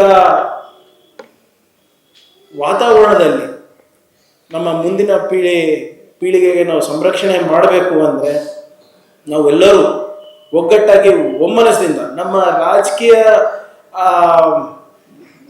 ಏನು ವಿಚಾರಗಳು ಬೇರೆ ಇರಬಹುದು, ಆದರೆ ನಮ್ಮ ಮಕ್ಕಳ ಭವಿಷ್ಯಕ್ಕಾಗೋಣ ನಾವು ಒಂದಾಗಿ ಈ ತತ್ವ ಸಿದ್ಧಾಂತದ ವಿರುದ್ಧ ನಾವು ಹೋರಾಟ ಮಾಡಿಲ್ಲ ಅಂದರೆ ನಾವು ಪ್ರಬುದ್ಧ ಸಮಾಜನೂ ಕಟ್ಟಕ್ಕಾಗಲ್ಲ, ಸಮೃದ್ಧ ಭಾರತನೂ ಕೂಡ ಕಟ್ಟಕ್ಕಾಗಲ್ಲ. ಸುಮ್ಮನೆ ಇವಾಗ ಎಲ್ಲರೂ ಹೇಳ್ತಾ ಇದ್ದಾರೆ, ಈ ದಿನ ಒಂದು ಸ್ಟೋರಿ ಕೊಡ್ತಾರೆ, ದಿನ ಒಂದು ನರೇಟಿವ್ ಕೊಡ್ತಾರೆ. ವಿಕಸಿತ್ ಭಾರತ್ ಅಂತೆ, ಅಮೃತ್ ಕಾಲ್ ಅಂತೆ, ಏನೇನೋ ಹೇಳೋದು. ಈಗ ಯಾರು ನೋಡಿದ್ದಾರೆ 75 ವರ್ಷ ಆದ್ಮೇಲೆ ಹೇಳಿದವನು ಇಲ್ಲ, ಕೇಳಿದವನು ಇರೋದಿಲ್ಲ. ಇವಾಗ ನಮಗೇನು ಬೇಕು? ನಮ್ದೇನಾದ್ರೂ ನಾವು 75 ವರ್ಷ ಆದ್ಮೇಲೆ ನಾವೇನಾದ್ರೂ ನಿಜವಾಗ್ಲೂ ಒಂದು ಸಮೃದ್ಧ ಭಾರತ ಕಟ್ಟಬೇಕು ಅಂದರೆ ಫಸ್ಟ್ ನಮ್ಮ ಸಮಾಜಗಳನ್ನು ನಾವು ಸುಧಾರಣೆ ಮಾಡಬೇಕು. ಆಮೇಲೆ ನಮ್ಮ ಸಮಾಜಗಳನ್ನು ನಾವು ಸುಧಾರಣೆ ಮಾಡಬೇಕು ಅಂದರೆ ನಾವೆಲ್ಲರೂ ಒಗ್ಗಟ್ಟಾಗಿ ಒಮ್ಮನಸ್ಸಿನಿಂದ ಸಂವಿಧಾನವನ್ನು ರಕ್ಷಣೆ ಮಾಡುವ ಜವಾಬ್ದಾರಿಯನ್ನು ನಾವು ತಗೋಬೇಕಾಗ್ತದೆ. ಹೌದು, ಈ ಕಮ್ಯುನಿಸ್ಟ್ ಅವ್ರು ಇರ್ಬೋದು, ಬೇರೆ ಪಾರ್ಟಿ ಆಪ್ ಇರ್ಬೋದು, ನಿಮ್ಮ JDS ಅಂತೂ ಇಲ್ಲ ಬಿಡಿ, ಏನದು ಸೆಕ್ಯುಲರ್ ಇಲ್ಲ, ಬರೀ JD ಆಗಿದೆ. ಈಗ ಜನತಾ ದಳ ಆಗಿದೆ, ಸೆಕ್ಯುಲರ್ ಅಂತ ಏನು ಇಲ್ಲ. ಅವ್ರದ್ದು ಜಾತ್ಯತೀತ ಪದ ತೆಗೆದ್ರೆ ಬೆಟರ್ ಅನ್ಸುತ್ತೆ ಅವರು. ಹೀಗೆ ಹಲವಾರು ರಾಜಕೀಯ ಪಕ್ಷಗಳಿದೆ. ನಾನು ಯಾರು ಸಂವಿಧಾನದ ಆಶಯಗಳನ್ನು ನಾವು ಎತ್ತಿ ಹಿಡಿಲಿಕ್ಕೆ ಪ್ರಯತ್ನವನ್ನು ಮಾಡ್ತಾ ಇದ್ದೇವೆ. ಆದರೆ ಇದಕ್ಕೆ ನಾವು ಮಾಡಬೇಕು ಅಂದರೆ ನಾವು ಬರೀ ಡೆಲ್ಲಿನಲ್ಲ, ಹಳ್ಳಿ ಮಟ್ಟದಲ್ಲೇ ಕೂಡ ನಾವು ಮಾಡಬೇಕಾಗ್ತದೆ. ಸೊ ಇಂಥ ಒಂದು ಪ್ರಯತ್ನಕ್ಕೆ ಯಾವಾಗಲೂ ನಮ್ಮಂಥವರು ಸದಾ ಸಿದ್ಧರಿರ್ತೀವಿ ಅಂತ ನಾನು ಹೇಳಲಿಕ್ಕೆ ನಾನು ಬಯಸ್ತಾ ಇದ್ದೀನಿ.